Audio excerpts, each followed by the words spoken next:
In November 1896, just 1 year after the release of movie cameras, the first porn movie was produced by Eugene Poiret and directed by Albert Kirchner. That 3-minute movie is considered the first ever porn movie. The movie showed a woman making a striptease. The high demand for this early masterpiece made French filmmakers realize that people would pay a lot of money to see a woman getting naked on the screen, and a lot of porn movies were made after that. On the 9th of April 1926, the man who changed the whole industry was born. That man served in the US Army. He used his talent in writing to work for the military's newspaper. That man is Hugh Hefner. During World War II, illustrations and photos of pin-up girls were extremely popular to boost soldiers' morale. There were even paintings of Miss America on the side of the airplane boomers. After he finished his service in the army, he knew that men loved looking at pictures of pin-up women. And when they came home from war, they didn't have access to these pictures anymore. So he made a magazine that showed naked women. And you might ask me, what is the problem with this magazine? Porn movies were already there. Good question. The problem was that it wasn't just limited to X-rated theater, that not everyone could have access to. It was available 24/7, and with the expansion, it was available in 180 countries, and it became one of the top 20 brands in the world. That magazine is considered to be one of the big contributors to the rise and expansion of the porn industry. And as you might have concluded, the magazine made millions of dollars. By the late 1950s, the advent of the 8mm film put the power of porn in anyone's hands and launched the modern porn industry. With the cheap price of the camera, people could now film as much porn as they wish. 20 years later, when videocassette recorders entered homes, more than 75% of the tapes sold were porn. Once porn hit the web, nothing but a few clicks stood between anyone with an internet connection and the most graphical material available.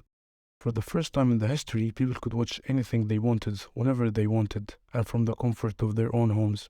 Add to that the dawn of smartphones a decade later, and boom, porn was more available, accessible, affordable, and anonymous than ever. Internet porn is not a piece of paper you look at. Internet porn is far more stimulating, and it contains what would never be in a million magazines. It has all types of hardcore porn and shocking materials. It is hard to prove definitively, but it is believed that the first porn site was registered in 1994 by Gary Kerman, and it quickly turned into a thriving, profitable business. Kerman later sold the site for $12 million. On the 5th of June 1978, the man who took the industry to the next level was born. That man is Fabian Thielman. He learned how to code when he was young and then worked as a statistical service for some porn company. Years later, he quit working for this company, and with his experience, he started his own company. He developed a software called NATS, which stands for Next Generation Affiliate Tracking Software. It enabled website operators to track users' clicks on advertisements and links. He used the money he made with NATS to buy various internet porn sites, and with all of these acquisitions, he found out that he should have a base company. That company is now called MindGeek. In one of his interviews, he said that this company is pretty much the biggest player of porn online and offline, and unfortunately that was true, because the company's revenue at that time crossed $400 million. Today, porn sites receive more website traffic in the US than Twitter, Instagram, Netflix, and LinkedIn combined. To put that in perspective, in the time it takes you to watch this video, one porn site will have recorded more than 200,000 visits, according to a porn site's own estimates. $1 million question is, how did this industry become that big? Well, there are a lot of factors that contributed to the growth of this industry, and the biggest one is marketing. MindGeek has a huge marketing strategy. In 2014, the company generated controversy by placing G-rated ad in Times Square. In 2017, they deployed a fleet of snowplows with the porn site's logo on it to areas of the snow in northeastern cities during Winter Storm Stella. They also handed out free premium subscriptions to help Italy fight coronavirus. They also gifted the guy a brand new laptop when he smashed his own laptop after he heard his mother come to his room while he was watching porn. They said that they would donate to Operation Honeybees according to how many views a bisexual category gets on their site. Awards are made to porn actors every year. It is made to recognize achievements in various aspects of the creation. The award is also called Oscars of Porn. The goal of the industry is to use any of these tactics to accomplish the normalization of porn as a regular and acceptable part of modern society.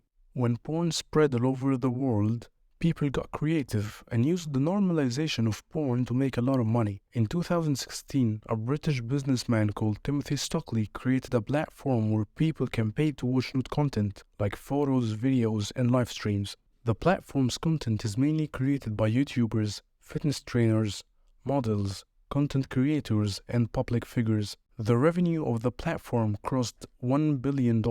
Some Twitch streamers nowadays make money off of showing their body. Some other platforms are only made for streamers to get completely naked and do some erotic actions. The normalization of porn led to the expansion of the market for nude content and spawned new avenues for commercialism and exploitation. When you watch an ad of a burger or a cold soda, you feel hungry and thirsty. That ad is only 30 seconds and it had that great effect on you. Imagine the effect of watching an Instagram photo of a semi-naked girl. How would that affect you? Imagine watching a porn video, or 2, or 3. Imagine what would be the effect of watching these videos on your brain. With that in mind, you should limit your exposure to sexually explicit content on social media and other platforms to protect your mental health and well-being.